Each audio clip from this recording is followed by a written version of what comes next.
Il n'a pas hésité de faire ce témoignage. La mission d'un préfacier doit pouvoir s'y limiter à la cuisine pour offrir les plats. C'est ce que je fais. Fort curieusement, alors que le plat est déjà offert, le travail des cuisiniers fini, on me demande quand même de venir présenter les plats.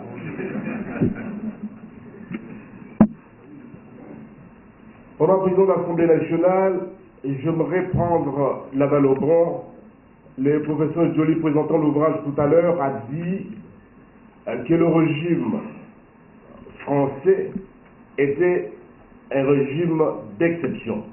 Certainement, il allait de même pour le régime congolais. Alors que la France était aux abois, car d'un côté grondait la guerre d'Algérie, de l'autre l'Indochine. Les institutions de la 4e République étaient incapables de maintenir la stabilité. Il a fallu un régime fort qui puisse rassurer les Français. Raison pour laquelle ce régime est né en ces moments précis pour faire face à une crise. Et donc c'est un régime de crise. Comparaison avec notre système, nous nous retrouvons à Sam City. Le pays est divisé en plusieurs morceaux. Il faut les racoler. Il nous faut un régime fort. C'est pour cette raison, et d'ailleurs, j'aimerais ici dire autre chose. On pense qu'il n'y a eu que mimétisme. Non. Aujourd'hui, nous devons parler de l'internationalisation des constitutions. Parce qu'on a plus cette constitution qui a une identité propre. Il y a une sorte d'internationalisation. Et d'ailleurs, Francis, j'aimerais te féliciter ici, puisque tout langage est un combat, tu es entré dans ces combats. Lorsque l'on lit Delphine Paulé-Paloussis, qui a commenté notre constitution, d'abord par les titres, elle dit la constitution congolaise du 18 février 2006, petite sœur africaine de la constitution française. Vous voyez le regard, et surtout au moment où c'était la francophonie ici, j'aimerais bien croire que dans cette francophonie, il y a échange multiple. Et donc, il n'y a pas que simplement à recevoir, nous donnons aussi.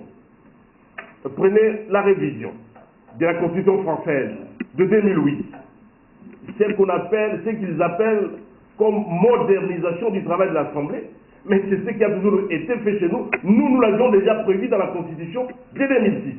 Et donc, nous ne recevons pas seulement, nous donnons aussi. Il y a ici une véritable avancée.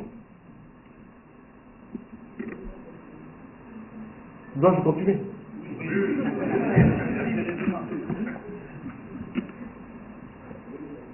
Honorable Président, lorsque tout à l'heure, le professeur Joly a fait allusion plutôt à un gouvernement parallèle, vous m'avez dit réagissez, j'ai réagi.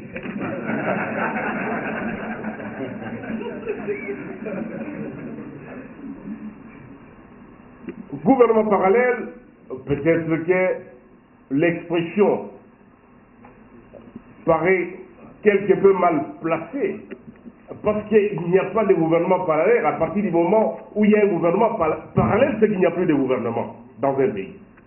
Cependant, il n'y a pas de roi sans cour, où que vous soyez. Et ça, c'est le phénomène du pouvoir. Autour de chaque pouvoir, il y a des hommes qui sont là, sans charge précise, mais qui doivent travailler pour ce pouvoir, où que vous soyez. On ne peut pas appeler ça un gouvernement parallèle.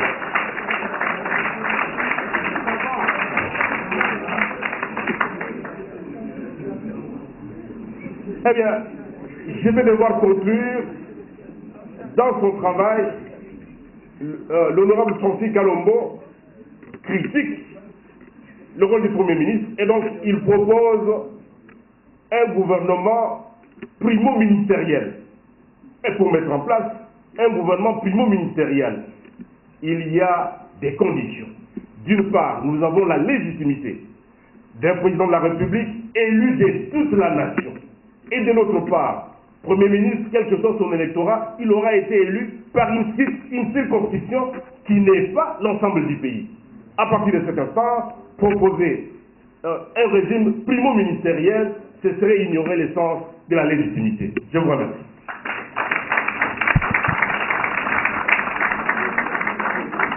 Intervient enfin le baptême du livre par le président de l'Assemblée nationale, Obeminaku. C'est volontiers et avec beaucoup de conviction que je vais user de ce vin de palme.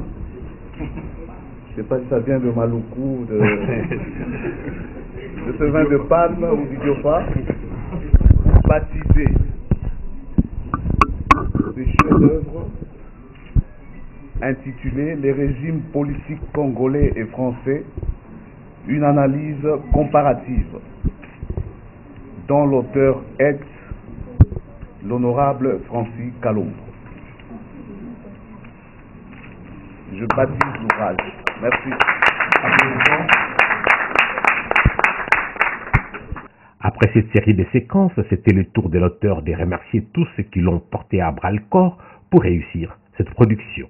Je voudrais vous remercier tous pour votre présence aujourd'hui et pour les paroles d'encouragement prononcées à mon endroit.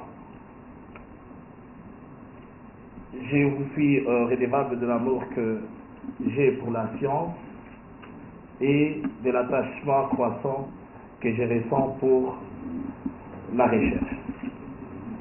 Mes sentiments de gratitude vont particulièrement au professeur Évariste Beauchamp, qui m'a tenu par la main pour me guider dans ce monde difficile de l'écriture scientifique, qui sache qu'il n'a pas semé en vain. Je remercie sincèrement le professeur Njoli, qui a su extraire de sa lecture les belles paroles qu'il nous a proposées. Évidemment, je n'oublie pas Willy Kalengai pour son amitié et son soutien. Je tiens ici à remercier quelqu'un qui, certes, pour des raisons professionnelles, n'a pas pu être avec nous aujourd'hui, mais qui a fait un travail considérable. Vous savez, pour tous les doctrinaires vivants que je vois ici, lorsqu'on écrit, des fois, on ne sait plus qu'on a oublié un S ou quoi que ce soit. Il s'agit de Madame Karine Katumbi, l'épouse du gouverneur, qui a fait la rélecture de ces livres pour corriger les quelques écueils qu'il y avait. Et aussi, je profite pour dire un grand merci au professeur Kamoko.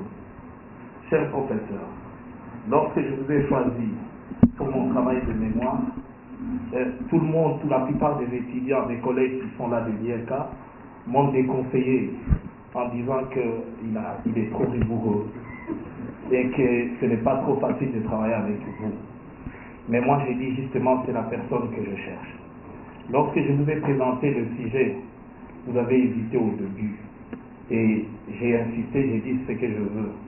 Et ensuite, vous m'avez dit un jour dans votre micro que si j'accepte de travailler avec vous sur ce sujet, c'est parce que je sais que vous avez le moyen et vous allez faire un travail.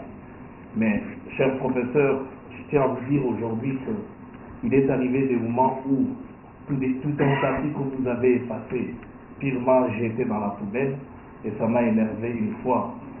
J'ai dit à mon assistant, mais pour qui il se prend? Alors, et il fallait refaire, et vous avez tenu. Et je me rappelle, en ce qui concerne donc les fonctions du président de la République française, je vous ai amené un travail, vous m'avez dit non, il faut me dire comment le président français agit. Je vous ai dit, mais de deux manières, il signe des ordonnances et des décrets. Mais comment? C'est un travail scientifique, il faut aller le rechercher, trouver le moyen. J'ai fait le Palais Bourbon, j'ai fait les librairies de Paris, et j'ai ramené à chaque fois beaucoup de bouquins, et j'ai travaillé. Et c'est le fruit d'un travail qui n'avait pas été facile, mais ici je tiens à témoigner votre rigueur. Je conseille aux autres chercheurs qui veulent travailler avec vous que c'est vraiment la personne idéale. Je tiens ici aussi à remercier le professeur Essambo, qui est le membre du jury. Professeur, si vous lisez bien ces livres, toutes vos préoccupations ont été, j'ai tenu compte de toutes vos préoccupations, ce qui m'a poussé à améliorer la qualité du livre que vous êtes en train de lire aujourd'hui. Ça fait partie aussi de votre œuvre. Je tenais à vous dire un grand merci parce que vous n'avez pas aménagé des critiques les jours où j'étais obligé devant vous de défendre ou de présenter mon travail. À vous tous qui êtes venus, je vous demande de continuer à me soutenir sur ce chemin pour que notre pays participe abondamment au rendez-vous du donner et du savoir. Je vais conclure mon mot pour remercier les premiers d'entre nous tous, c'est-à-dire le chef de l'État. Il peut peut-être ne pas le savoir.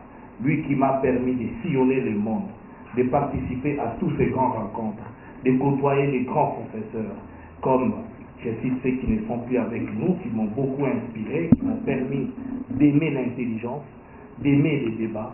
Et il s'agit ici du camarade Kanga Bongo qui nous a quittés. Je cite le professeur Samba Caputo et surtout, et certainement sans oublier, notre ambassadeur Katumba Mwake qui chaque fois me rappelait à côté et je prenais toujours mon cahier et j'ai noté les petites notes à Sun City partout où on a eu cette chance de pouvoir aller. Donc le chef de l'État m'a permis de sillonner, de participer à toutes ces grandes rencontres pour aimer l'intelligence, aimer l'intellectuel. En tout cas, qui trouve dans ses livres le fruit de ce qu'il a permis pour que je puisse devenir ce que je suis devenu. Et ici aussi, je ne peux pas oublier le recteur de l'IPEN qui m'a permis, en m'engageant, en me retenant comme assistant, et son assistant aussi.